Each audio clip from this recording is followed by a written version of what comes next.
Hello, everyone. Welcome to Mindful Leadership Beyond Borders. I am Betska, the Guru Coach, together with my handsome canary co-host, Raj Vashisht from Delhi, India. I'm from Canada, and our guest today is Naomi Simpson, who is a coach and astrologer. Now, I'm sure you are as fascinated by that title as I am, so let me introduce you to her, and then we'll begin the interview.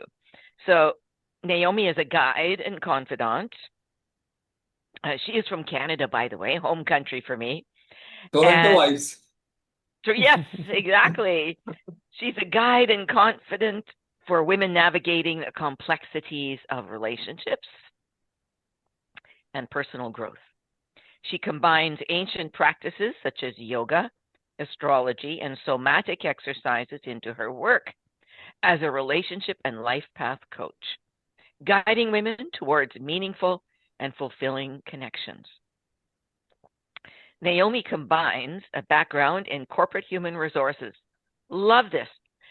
She's bringing in her corporate HR experience into her business as a coach and astrologer. So she combines her corporate HR work with her coaching practitioner certificate and her accredited professional astrologer designation. Offering practical, grounded support, she guides clients to improve communication. Very important. Number one issue on the planet, right? Deepen intimacy, enhance understanding, and live in synchronicity with natural cycles to unlock their gifts and navigate challenge with awareness and honesty. Now, I need our viewers to know that I've been fascinated with astrology my whole life. And one day I'd like to study it because. So let me ask you first your passion, Naomi. What is your passion in your life and in your business? Then I've got a follow-up question to that. Okay, great. Thank you so much for the introduction, and thank you so much for having me as your guest. I'm so delighted to connect with you here. So my passion, I would say, is to live purposefully and to help others do the same.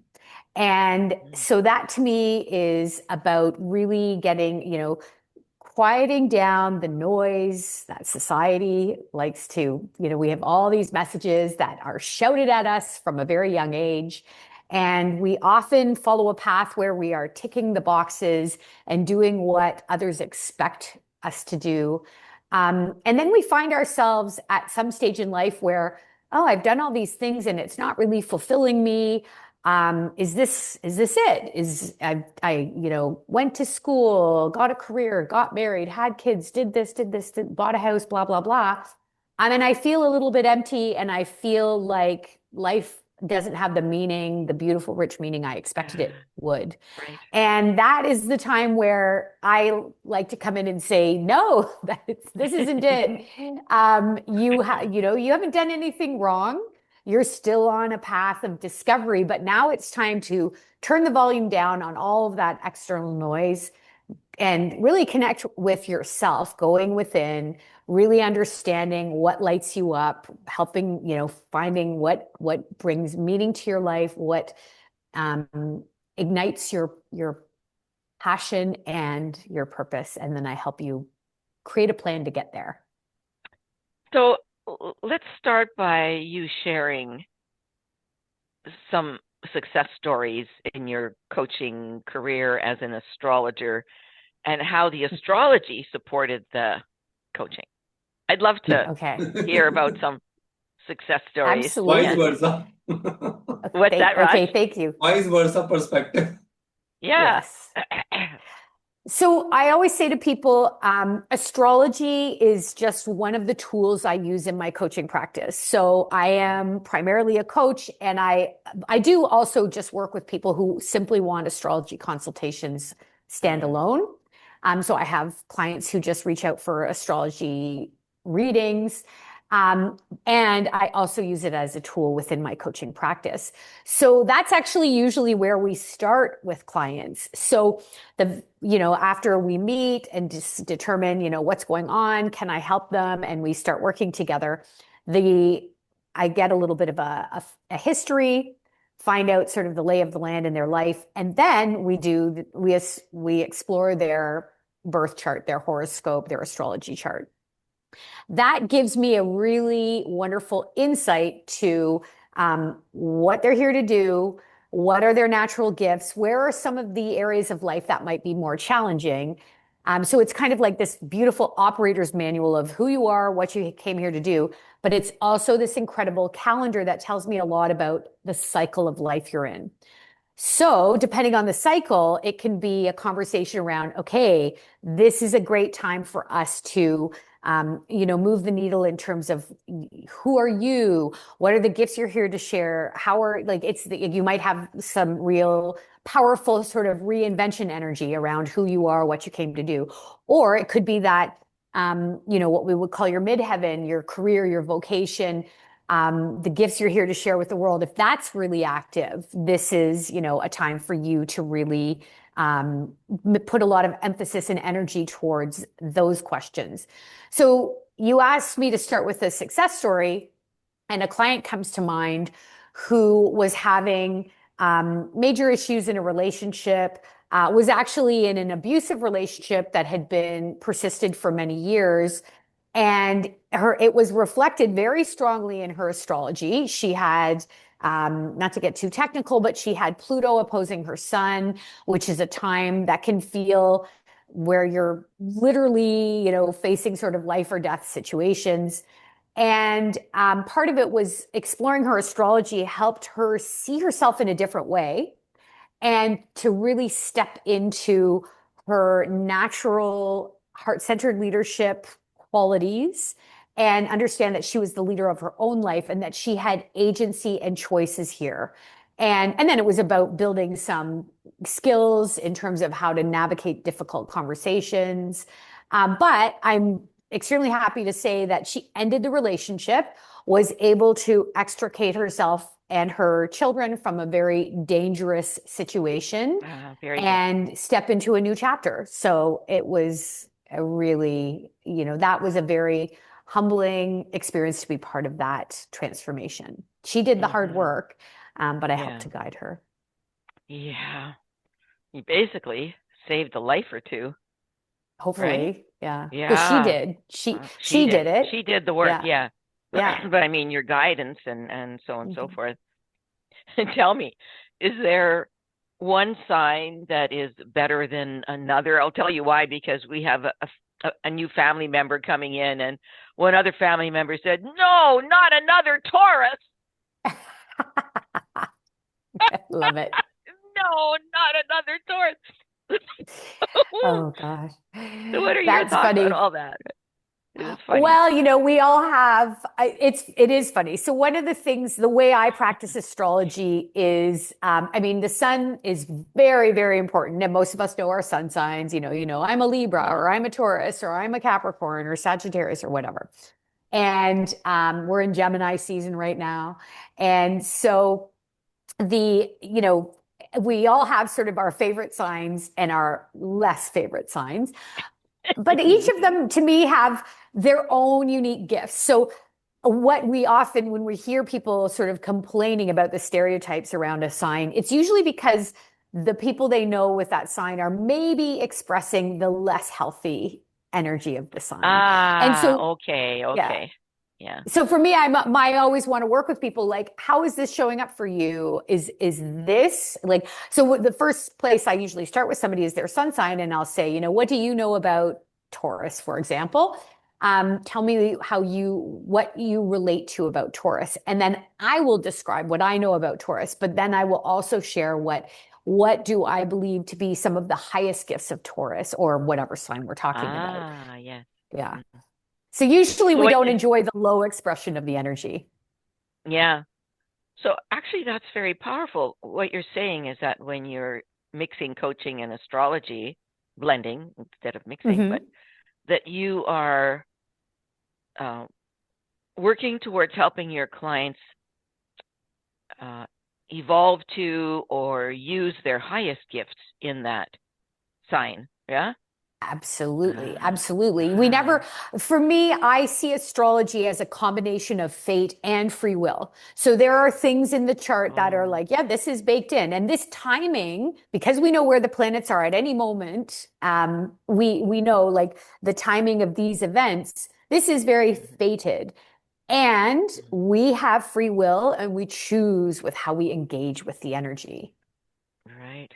So, this year, March the 5th, I think, was a big date for the opening up of the planets and bringing more love onto the planet. And what can you tell us about this year and how powerful it is for us as human beings?